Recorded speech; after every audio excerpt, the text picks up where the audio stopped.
नमस्कार. Radio MPSC गुरुमध्ये मी RJ Prajakta सगळ्यांचे स्वागत करते.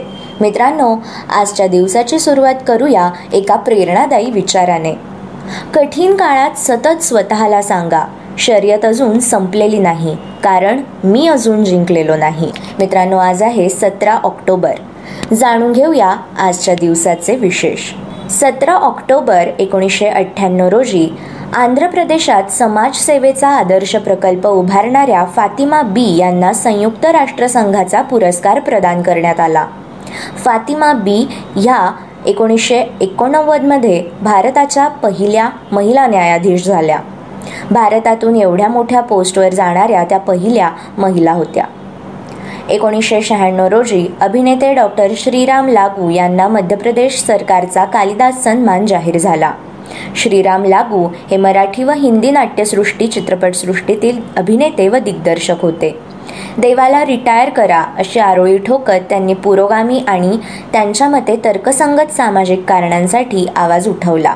पुणे येथील राष्ट्रीय विषाणू विज्ञान संस्थेतर्फे विषाणू विज्ञान क्षेत्रात उल्लेखनीय कामगिरी केल्याबद्दल बेल्लूर येथील डॉक्टर टी जेकब जॉन यांना डॉक्टर शारदा देवी पॉल पारितोषिक जाहीर करण्यात आले. तो दिवस होता 17 ऑक्टोबर 1994. 1979 साली मदर तेरेसा यांना नोबेल शांती पुरस्काराने सन्मानित करण्यात आले. या एक भारतीय रोमन कॅथलिक नन होत्या. 1966 रोजी बोट्स्वाना आणि लसोथो यांचा संयुक्त राष्ट्रात प्रवेश झाला. 1943 रोजी बर्मा रेल्वे रंगून ते बँकॉक हा रेल्वे मार्ग पूर्ण झाला. 1934 रोजी प्रभातचा अमृत मंथन हा चित्रपट पुण्याच्या प्रभात चित्रपटगृहात प्रदर्शित झाला. त्याच दिवशी या चित्रपटाची हिंदी आवृत्ती मुंबईच्या कृष्णा चित्रपटगृहात प्रदर्शित झाली. हिंदीत हा चित्रपट 29 आठवडे चालला. हिंदी चित्रपटाचा रौप्य महोत्सव होण्याची ही पहिलेच वेळ होती. माफिया डॉन अल कपोनला आयकर बुडवल्याबद्दल 1931 साली आजच्याच दिवशी शिक्षा झाली. पहिल्या महायुद्धादरम्यान 1917 साली इंग्लंडने जर्मनीवर पहिला बॉम्ब हल्ला केला. 1831 मध्ये मायकल फॅरेडे यांनी विद्युत चुंबकीय प्रवर्तनाचा म्हणजेच इलेक्ट्रोमॅग्नेटिक इंडक्शनचा हा गुणधर्म प्रयोगाद्वारे सिद्ध केला. भारतीय लेग स्पिनर अनिल कुंबळे यांचा जन्म 1970 मध्ये आजच्याच दिवशी झाला. श्रीलंकेचा क्रिकेट कप्तान अरविंद डिसिल्वा यांचा जन्म 1965 मध्ये आजच्याच दिवशी झाला. स्मिता पाटील यांचा जन्मदिन म्हणजे 17 ऑक्टोबर 1955. या भारतीय अभिनेत्री होत्या. त्यांचे निशांत, मंथन, भूमिका, जैत्रे जैत, गमन, चक्र, उंबरठा इत्यादी चित्रपट लोकप्रिय झाले. त्यांना 1985 साली पद्मश्री या पुरस्काराने सन्मानित करण्यात आले. त्यांच्या नावावर 2 राष्ट्रीय पुरस्कार व 1 फिल्मफेअर अवॉर्ड नोंदवण्यात आला आहे. चित्रपट अभिनेत्री, निर्माती, दिग्दर्शिका सिमी गरेवाल यांचा जन्म 1947 मध्ये 17 ऑक्टोबर या दिवशी झाला.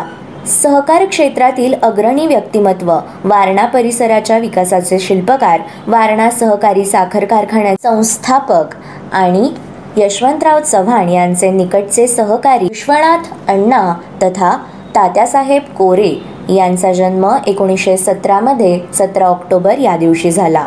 नारायणराव सोपानराव बोरावके या कृषी शिरोमणींचा जन्म 1892 मध्ये आजच्याच दिवशी झाला. हे पहिले मराठी साखर कारखानदार होते. पुणे, सोलापूर, नगर जिल्ह्यात अनेक संस्था व उद्योग त्यांनी उभे केले. संशोधित फळांच्या उत्पादनास त्यांनी प्रोत्साहन दिले. 1933 मध्ये त्यांना रावसाहेब तर 1946 मध्ये त्यांना राव बहादूर हे किताब मिळाले. शेतीच्या आधुनिकीकरणावर त्यांनी भर दिला. गायनाचार्य पंडित भास्करबुवा बखले यांचा जन्म 1869 मध्ये आजच्याच दिवशी झाला. अष्टपैलू व चतुरस्त्र शैलीचे ग्वाल्हेर घराण्याचे ते प्रतिभावान गायक होते. तसेच बालगंधर्व आणि मास्टर कृष्णराव यांचे गुरु ते होत. भारत गायन समाज या संस्थेचे संस्थापक म्हणजे भास्करबुवा बखले. भारतीय शिक्षण तज्ज्ञ, समाजसुधारक आणि तत्ववेत्ते सर सय्यद अहमद खान यांचा जन्म 1817 मध्ये 17 ऑक्टोबर या दिवशी झाला.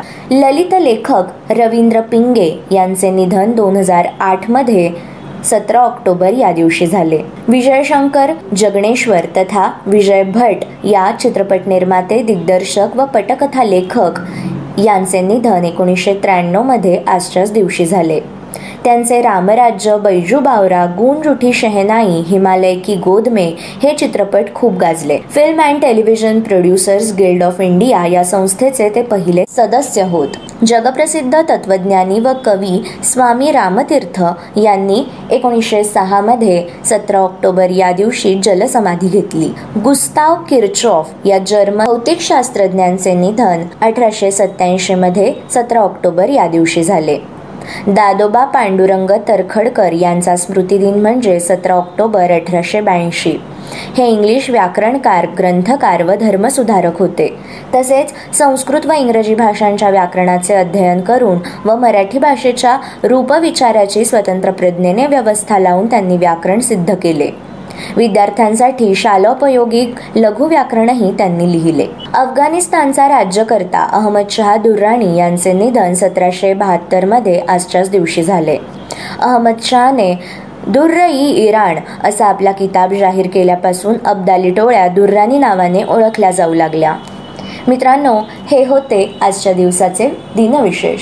अशाच माहितीपूर्ण दिनविशेषांसाठी stay tune to radio MPSC Guru.